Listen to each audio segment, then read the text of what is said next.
मुश्किलों से भाग जाना आसान होता है। हर पहलू जिंदगी का इम्तिहान होता है। डरने वालों को मिलता नहीं कुछ जिंदगी में, लड़ने वालों के कदमों में जहान होता है। स्वागत है आप सभी लोगों का सुफलों के इस मंच पर।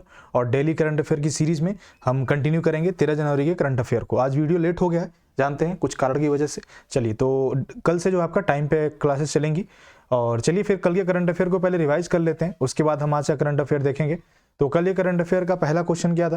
राष्ट्रीय मानव तस्करी जागरूकता दिवस कब मनाया जाता है? 11 जनवरी को मनाया जाता है। T20 अंतर्राष्ट्रीय क्रिकेट में सबसे तेज 1500 रन बनाने वाले बल्लेबाज कौन बन गए हैं? सूर्य कुमार यादव। केंद्रीय प्रदूषण नियंत्रण बोर्ड के अनुसार 2022 में भारत का सर्वाधिक प्रदूषित शहर कौन सा है? दिल्ली जो है फर्स्ट नंबर पर था 2.5 PM के आधार पर। किस मंत्रालय की प्रमुख पहल ई-नैम इनिशिएटिव को डिजिटल इंडिया अवार्ड 2022 में नागरिकों की डिजिटल अधिकारिता कैटेगरी में प्लेटिनम अवार्ड से सम्मानित किया गया है? कृषि मंत्रालय को। ऑनलाइन कृषि मंत्रालय की जो प्रमुख पहल थी ई-नैम इनिशिएटिव, उसको जो है ये अवार्ड दिया गया है। ऑनलाइन पेमेंट एग्रीगेटर के लिए आरबीआई ने किसको मंजूरी दी है? भारत पे को। गोल्डन ग्लोब अवार्ड 2023 में बेस्ट सॉन्ग का पुरस्कार किस फिल्म के गाने को मिला है? तो ट्रिपल आर के अपने सॉन्ग को मिला है।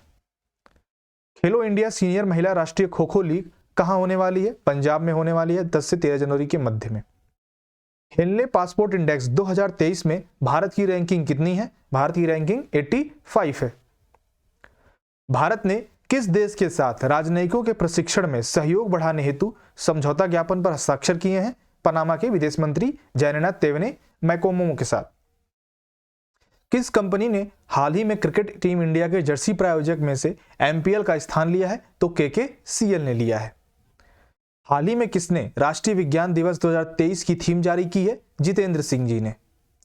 किस स्थान पर पृथ्वी 2 का सफल ट्रेनिंग लॉन्च किया गया है? ओडिशा तट पर चांदीपुर में। भारत का सबसे तेज भुगतान ऐप कौन सा बन गया जिसे हाल ही में लॉन्च किया गया है? पेरूप। पोषण company Herbalife nutrition India private limited ने किसके साथ पोषण प्रायोजक के रूप में साझेदारी की है? स्मृति मंधाना के साथ। हाल ही में किसको जयपुर अंतर्राष्ट्रीय फिल्म महोत्सव में लाइफ टाइम अचीवमेंट अवार्ड से नवाजा गया है? अपर्णा सेन जी को। हाल ही में किसको electronics corporation of India limited का CMD नियुक्त किया गया है? अनुराग कुमार जी को। तो चलिए फिर कल आज के करंट अफेयर से हम कंटिन्यू अपना करते हैं 13 जनवरी का करंट अफेयर। पहला प्रश्न क्या है हमारा? राष्ट्रीय युवा, 2 बार लिखा गया है, राष्ट्रीय युवा दिवस कब मनाया जाता है? तो ध्यान रखिएगा 12 जनवरी को राष्ट्रीय युवा दिवस मनाया जाता है। ये चीज आपको ध्यान रखना। और स्वामी विवेकानंद की जयंती को ही जो है आप जो जन्मदिन है उसको चिन्हित करने के लिए ही हम हर साल जो है 12 जनवरी को राष्ट्रीय युवा दिवस मनाते हैं। ये बात आपको ध्यान रखना। और इसका जो नेशनल यूथ डे का जो थीम है वो क्या है? विकसित युवा विकसित भारत। लिख लीजिए, ये थीम बहुत इंपॉर्टेंट होता है, ये पूछ देता है। विकसित युवा विकसित भारत, विकसित भारत। क्लियर है? चलिए, वेरी गुड। नेक्स्ट आइए। और ये 1948 में जो है आपका 12 जनवरी 1948 स्वामी विवेकानंद की जयंती को जो है वहीं से शुरुआत हुई थी। ठीक, चलिए नेक्स्ट आइए। नेक्स्ट आइए। हाल ही में किसने लाल किले में Jai Hind the new light and sound program का उद्घाटन किया है? तो ये दिल्ली में हो रहा था आपका। अमित शाह जी ने, किसने? अमित शाह जी ने ये उद्घाटन किया है किसका? लाल किले पर Jai Hind the new light and sound program का। ओके, चलिए वेरी गुड। नेक्स्ट आइए। और ये पूरा जो कार्यक्रम है हिंदी और अंग्रेजी भाषा में प्रस्तुत किया गया है। और इसमें जो भी लेजर लाइट और साउंड प्रोग्राम ये सब इसमें किए गए हैं। नेक्स्ट आइए। जो भी अपने 1857 के स्वतंत्रता संग्राम के समय जो भी क्रांतिकारी लोग थे, इन सब जो इतिहास से जुड़े घटनाक्रम पे थे, उनकी जो है नाट्य प्रस्तुति की गई है। तो यहाँ पे आंसर क्या कर लीजिए आप? अमित शाह, गृह मंत्री अपने। क्वेश्चन नंबर 3, हाल ही में किस देश के सबरागमुआ विश्वविद्यालय में एक हिंदी पीठ स्थापित करने का समझौता हुआ, MOU साइन हुआ है भारत और किस देश के मध्य? तो भारत और श्रीलंका। किसके? भारत और श्रीलंका के मध्य में ये MOU साइन हुआ है। ठीक है। और वहीं पर जो है एक ये हिंदी दिवस के अवसर पे ही हुआ है, जो विश्व हिंदी दिवस आपका मनाया गया है, उसी में ये भारतीय सांस्कृतिक संबंध जो परिषद है उसी के माध्यम से दोनों देशों के बीच में ये जो हिंदी पीठ स्थापित करने का फैसला हुआ है। चलिए नेक्स्ट आइए। और जो वहाँ के भारतीय उच्चायुक्त हैं कौन? गोपाल बागले। ठीक है, उन्होंने ही किया है। चलिए नेक्स्ट आइए, क्वेश्चन नंबर 4, स्पेयर शीर्षक से अपना संस्मरण किसने जारी किया? तो जैसा कि आप इमेज में देख पा रहे होंगे, प्रिंस हैरी। किसने? प्रिंस हैरी ने ये अपना जो स्पेयर नामक संस्मरण है वो जारी किया है, ये ध्यान रखिएगा। क्लियर है सभी को? Very good. चलिए नेक्स्ट आइए, क्वेश्चन नंबर 5, एकीकृत खाद्य सुरक्षा योजना, एकीकृत खाद्य सुरक्षा योजना को केंद्र सरकार द्वारा क्या नाम दिया गया? तो अभी आप सभी जानते हैं 1 जनवरी 2023 से ही जो है अंत्योदय अन्न योजना और जो प्राथमिक घरेलू लाभार्थी हैं, इन सभी इनके लाभार्थियों को निःशुल्क खाद्यान्न प्रदान करने के लिए ही एक नई एकीकृत खाद्य सुरक्षा योजना लाई गई है। और इसका जो नाम दिया गया, क्या नाम दिया गया? प्रधानमंत्री गरीब कल्याण अन्न योजना। यह ध्यान रखिएगा, प्रधानमंत्री और प्रधानमंत्री के बाद क्या है? गरीब, प्रधानमंत्री गरीब कल्याण अन्न योजना। अब तो आप ऑप्शन में बता लेंगे आराम से, कौन है? PMGKY। ठीक है, ये चीज ध्यान रखिएगा। और ये अभी 1 जनवरी 2023 से ही शुरू हो चुका है। क्लियर? चलिए वेरी गुड। नेक्स्ट आइए, क्वेश्चन नंबर 6 क्या बोल रहा है? विश्व बैंक ने कहा है, मतलब विश्व बैंक के अनुसार भारत की आर्थिक वृद्धि दर 2023-24 में घटकर कितने फीसदी रह जाएगी? इसका अनुमान कितना लगाया है? तो 6.6%। कितना? 6.6% रहने का अनुमान जो है लगाया है। ये बात आपको ध्यान रखना है। और अगर हम बात कर लें चालू वित्त वर्ष में भारतीय अर्थव्यवस्था की रफ्तार है ना, तो वो 6.9% रहने की उम्मीद है। चलिए नेक्स्ट आइए, और GDP जो वृद्धि दर है वो 9.7% रहने का अनुमान है। नेक्स्ट आइए, सुखोई लड़ाकू विमान उड़ाने वाली भारत की पहली महिला पायलट कौन बन गई हैं? तो अवनी चतुर्वेदी जी हैं, जो विदेश में आपका जो युद्धाभ्यास हो रहा है उसमें ये वायुसेना की महिला पायलट होंगी। और विदेशी धरती पर होने वाला कोई भी जो युद्धाभ्यास है उसमें ये भाग लेने वाली पहली महिला पायलट बनेंगी। क्लियर? चलिए वेरी गुड। नेक्स्ट आइए, बाकी इनके बारे में तो आप जान, ये MiG-21 ऑलरेडी उड़ा चुकी हैं। ठीक है, चलिए नेक्स्ट आइए, और सुखोई 30 की ये अभी पायलट बनेंगी जो आपका हवाई युद्धाभ्यास होने वाला है।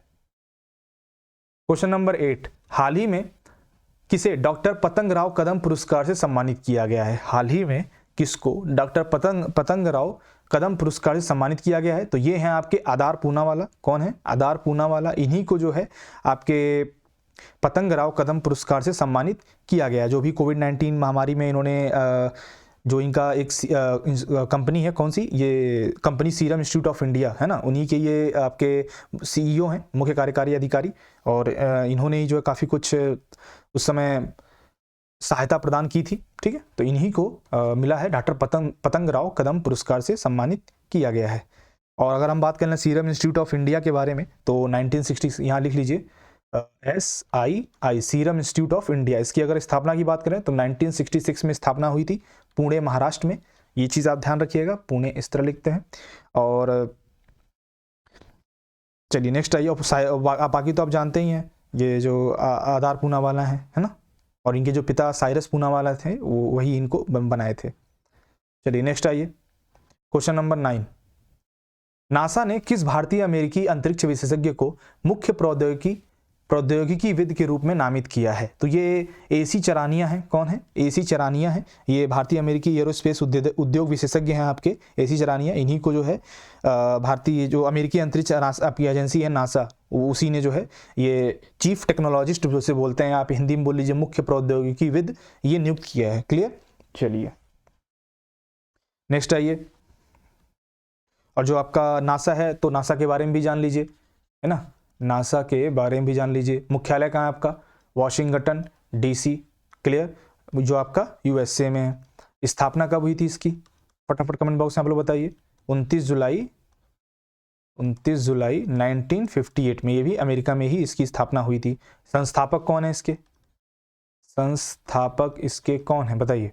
तो ड्वाइट D और आइजनहावर जो हैं ये इसके संस्थापक हैं। ठीक है, चलिए नेक्स्ट आइए, क्वेश्चन नंबर 10, जनजातीय नृत्य महोत्सव 23 और 24 जनवरी को कहां पर आयोजित किया जाएगा? जैसे कि आप इमेज में देख पा रहे होंगे, जो आपकी सुभाष चंद्र बोस की 126वीं जयंती थी, जिसे हम पराक्रम दिवस के रूप में भी चिन्हित करते हैं, तो उन्हीं को देखते हुए हमने जवाहरलाल नेहरू स्टेडियम में ही सैन्य टैटू और जो आपका जनजातीय नृत्य महोत्सव है ना, आदि शौर्य पर्व पराक्रम, इसका कार्यक्रम का आयोजन दिल्ली में किया गया था, ये बात ध्यान रखना था। क्लियर। और जो आपके चीफ ऑफ डिफेंस स्टाफ है जनरल अनिल चौहान जी हैं, है ना। सेनाध्यक्ष जनरल मनोज पांडे। वायुसेना प्रमुख कौन है? चीफ मार्शल विवेक राम चौधरी जी। नौसेनाध्यक्ष कौन है? Admiral R Hari Kumar. Clear है। चलिए नेक्स्ट आइए, क्वेश्चन नंबर 11 है, अरविंद मंडलोई द्वारा किस अनुभवी लेखक गीतकार पर लिखी गई किताब जादूनामा का विमोचन किया गया? जैसा आप इमेज में देख पा रहे होंगे, आपके अनुभवी जो लेखक गीतकार जी हैं जावेद अख्तर जी, उन्हीं की जो किताब है जादूनामा, उसका विमोचन किया गया है। Very good. चलिए नेक्स्ट आइए, और ये मंजुल पब्लिकेशंस जो है ना, इस किताब का जो पब्लिश जो किया है, प्रकाशन जो किया है, वो मंजुल पब्लिकेशंस ने किया है। नेक्स्ट आइए, पूछ देता है ऐसे कि ये किताब किसकी है ना, जादूनामा के लेखक कौन है, या पूछ देगा जादूनामा का किसके ऊपर लिखी गई है। तो इस तरह से चीजें क्वेश्चन आ सकता है आपके एग्जाम में। क्वेश्चन नंबर 12, हाल ही में किस राज्य में महिलाओं को सरकारी नौकरी में 30% क्षैतिज आरक्षण का कानूनी अधिकार मिल गया है? तो ये मिला है उत्तराखंड में। कहां पर? उत्तराखंड की सरकार ने, जो वहां के राज्यपाल ने इसकी मंजूरी दे दी है। तो 30% जो है, जो विधेयक था उसको मंजूरी दे दी है फाइनल। तो यहाँ पर ये 30% का आरक्षण प्रावधान जो है, 36 आरक्षण का कानूनी अधिकार मिल चुका है। क्लियर है। Very good. चलिए नेक्स्ट आइए, हाल ही में किस देश के कप्तान ह्यूगो लॉरिस ने अंतर्राष्ट्रीय फुटबॉल से संन्यास ले लिया है? तो ये फ्रांस टीम के कप्तान थे, फुटबॉलर थे, गोलकीपर थे फुटबॉल में, और ये ह्यूगो लॉरिस इनका नाम है। इन्होंने ही अंतर्राष्ट्रीय फुटबॉल टीम से जो है संन्यास ले लिया है। सो कल का प्रश्न का आंसर आप सभी लोगों ने, मैक्सिमम लोगों ने दिया है। तो डी वाई चंद्रचूड़ जी यहाँ पर बिल्कुल सही आंसर है, किसे जो है हार्वर्ड लॉ स्कूल सेंटर द्वारा वैश्विक नेतृत्व के लिए पुरस्कार के लिए चुना गया है। तो डी वाई चंद्रचूड़ जी को चुना गया है। इसको थोड़ा आप लोग आंसर दे रहे हैं, बहुत अच्छी बात है, बट थोड़ा डिटेल में देने का आंसर का प्रयास करिए कि वैश्विक नेतृत्व के लिए पुरस्कार इन्हें ही क्यों दिया गया, है ना। तो लॉ में जो है बेहतरीन इनके काम को देखते हुए ही दिया गया था। तो कई सारी चीजें, थोड़ी बहुत इन्फॉर्मेशन और इकट्ठा कीजिए और लिखिए इसको। तो आज के प्रश्न के बारे में हम देख लेते हैं। आज का प्रश्न हमारा क्या है, किस संस्थान ने हिमालयी क्षेत्रों में अभियान के लिए मानव रहित यान विकसित किया है? नासा ने, इसरो ने, डीआरडीओ ने, इनमें से कोई नहीं? तो इन सभी प्रश्न का आंसर आप कमेंट बॉक्स में दे सकते हैं। So thank you so much guys for joining this session. I hope ये सेशन आपको पसंद आया होगा, और जो भी आपके रिव्यूज हैं वो आप कमेंट बॉक्स में लिख सकते हैं, और आंसर करना आप मत भूलिएगा। ठीक है। Thank you so much, take care, bye bye.